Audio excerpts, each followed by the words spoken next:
Zombies, diseases, camping. Camping? A friend of mine had a power outage recently that left his whole neighborhood in Brooklyn without electricity, and on the positive side of this, he got to really impress the crap out of his lady friend with all his camping prep know-how, because they had to camp inside their house. And now, this is also a guy who is a really advanced practitioner of the styles of Japanese fencing that I've been training in for about 5 years now, Iaido and Kendo, which I got into after COVID quarantines made me chunky. And I'm a person who grew up doing a lot of truly practical martial arts, so I joke around a lot about the fact that this stuff is not at all realistic for any real-world application. It's just a kind of stewardship and passing down of historical knowledge of a bygone art form. And the only real usefulness that waving these things around would have in today's world is if a zombie apocalypse were to suddenly break out. Take that, zombies. So you combine these sweet skills with some camping prep, and my friend could be in the best position out of all of us to survive the zombie apocalypse. At least the US government Centers for Disease Control seems to think so. If you watched my last video about the Department of Defense zombie survival plan, then you already know that the US government has 2 separate zombie apocalypse guides written by 2 different agencies. And if you haven't seen my rundown on the DoD plan, go check that out here, because we're going to be talking about the CDC plan now. What I'm a little sad about is the fact that this was a major public campaign back in 2011 that I apparently just totally missed somehow. Like, it was a huge deal. There was a big marketing push and a giant campaign that involved a blog post and a graphic novel and posters that you could get your hands on and print out. The whole thing did so well, and it was so popular that the CDC was not ready for it. They were not prepared for how successful this campaign for a fake zombie emergency plan was going to be for them. And perhaps if they had developed some sort of preparedness plan for launching a successful public health marketing campaign. I don't know, CDC, just spitballing here. For one thing, there was such a sudden influx of viewers that it crashed the CDC website. And just to give you an idea about the fervor that people had for this, CDC blog post stats generally report about 1,000 to 3,000 views. On the evening of the second day since the zombie blog was published, it had 60,000 views, and the promotional tweet that shared the blog post drummed up 12,000 followers immediately, and then 1.2 million additional followers overnight. The tweet to promote the blog post read, "If you're ready for a zombie apocalypse, then you're ready for any emergency." Which, yeah, I mean, that makes sense. Overall, the audience numbers for this thing were trending in line with the audience for the royal wedding of Prince William and Catherine Middleton. The only thing that would have blown this up out of the water even more would have been some kind of Barbenheimer mashup situation where William and Kate had started to eat the wedding guests. Now, in terms of substance, I do have to say that the CDC plan is a bit of a letdown for me, especially compared to the Department of Defense Conplan 8888, because this isn't really a plan per se, or at least any more of a plan than it is just really more of a marketing campaign to point people to their usual emergency plans for real-life disasters. The marketing push really is the whole emergency plan. It's just a PSA about making sure you're prepared for emergencies, which is nice. I mean, if you're a big nerd like me, though, you probably still would have been all over it. I don't know, probably would have got something out of it. Probably the most helpful thing in the whole campaign was the graphic novel that they made. And this was a 2-parter, with the first part designed to give you a sense of the beginning stages of an emergency scenario and what you need to do to be ready, or to get ready in the case that you aren't already, just like the kid and his dog who are featured inside. You watch them get ready for the zombies as the news tells them what's happening and then eventually just cuts off completely, leaving them to fend for themselves. Part 2 switches POVs to the CDC Emergency Infectious Diseases Laboratory, and this part is really cool, for me at least. It takes you through the entire process of identifying and isolating an infection, and then of course making the treatment. But then it goes even further than that to show you how the logistics works for distributing all of that and getting treatment to all the people who stuck out there in Zombieland. This thing is pretty neat in the fact that it takes you through the various aspects of just how the CDC would deal with a truly existential public contagion like this, including setting up makeshift shelters and labs with screening protocols and the distribution networks and how they would work, along with the security forces needed to keep people safe. The problem with all of this, as we've seen from the Department of Defense guide, and spoiler alert if you haven't, is that all of this infrastructure that would be set up would just be completely overrun and totally worthless within the first few days of a zombie invasion. So, you know, so much for all of that. The blog post by the head of the Office of Public Health Preparedness and Response, Dr. Ali Khan, who has a ridiculous resume and is a huge figure in a lot of things you just wouldn't know about behind the scenes, like he made the CDC's bioterrorism program, and he also created the first national public health preparedness plan. Well, the post starts to touch on real emergency advice, but it's not very detailed. Mostly, again, it's a promotional piece to get you thinking about it and to funnel you to the department's real resources. This is what the blog post says about emergency kits, and it lists a couple of basics and then tells you to head over to the real CDC emergency kit page. And it's like, just put all this right here. Like, what are you doing? No one is going to click through several more links to get what you want them to get out of this. Sorry, I have my marketing hat on. Actually, this is my YouTuber hat. Where's my marketing hat? Okay. All right, here we go. Marketing hat.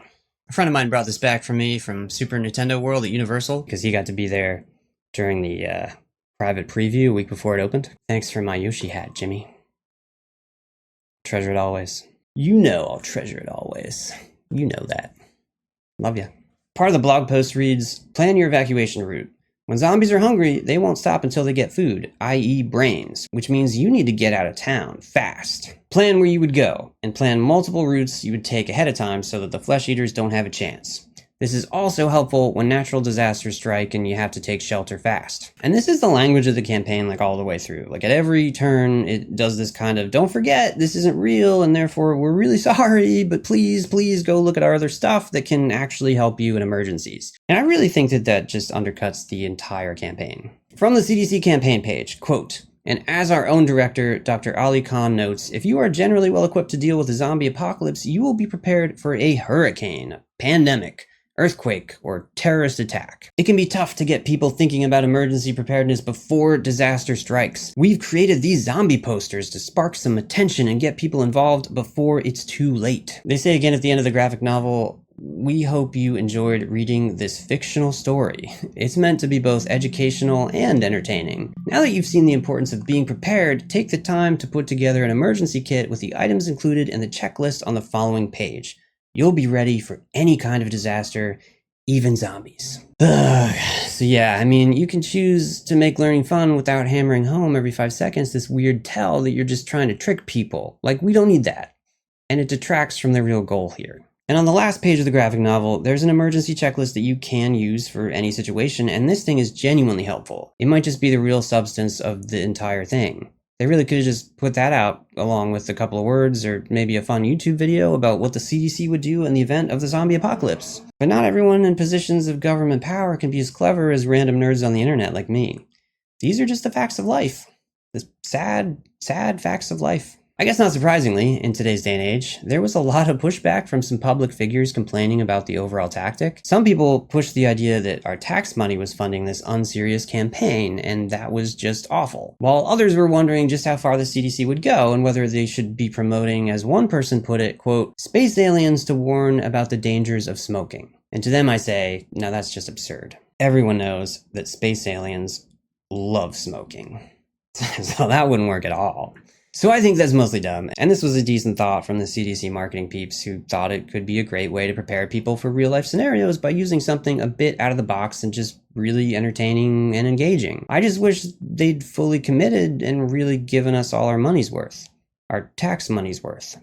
After the whole campaign push, a traveling exhibit based on the CDC guide was made by Purdue University, go Big Ten, and it went around the country and it was installed at different museums. Purdue adapted the CDC materials into an interactive experience. So visitors got to do things like play a video game where you run around from getting away from zombies while collecting emergency supplies and learning how to make a family emergency plan. And then they even got to assemble their own disaster preparedness kit. So that seems like the kind of direction this whole thing could have gone in the first place, but it's nice that there was a companion exhibit to get people better engaged than a blog post and a comic book. Maybe the worst part of the entire situation for me is that in the end of the graphic novel, spoiler again, it's all just a dream, which is the absolute worst narrative tactic that there has ever been, bar none. The only thing that even remotely comes close to it is the "they're all cows" ending, and the only thing off the top of my head that pulled that off was the viral story "They're Made of Meat." Go check that out because it's a fun time on your first read through. Okay, so the CDC kind of dropped the ball on the potential here to do some fucking good. Though they had a lot of traffic and the website crashed, I still doubt that the marketing campaign was substantial enough to really convert any public follow through. Maybe a couple of people put together an emergency kit from this, and that's nice. And if you don't have an emergency kit,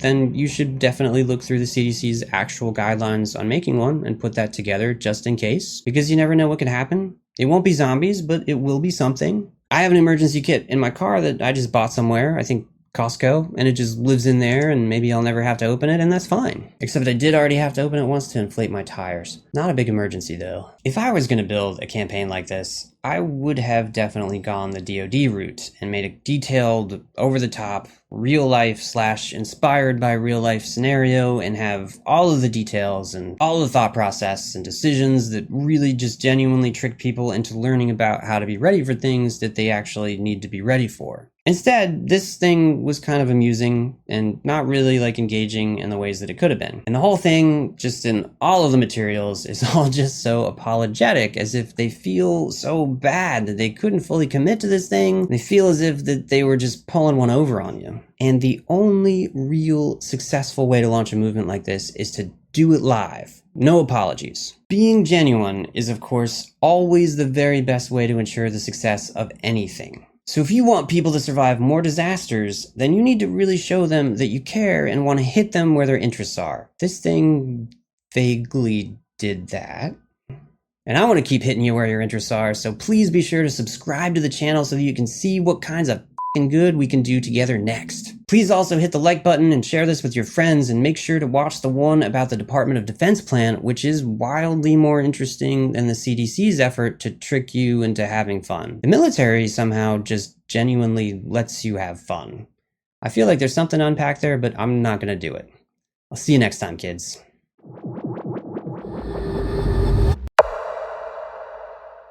This is my friend I was talking about, cutting a dude clean in half. Oh, bro, you're gonna pick up your intestines off the floor after that. Oof.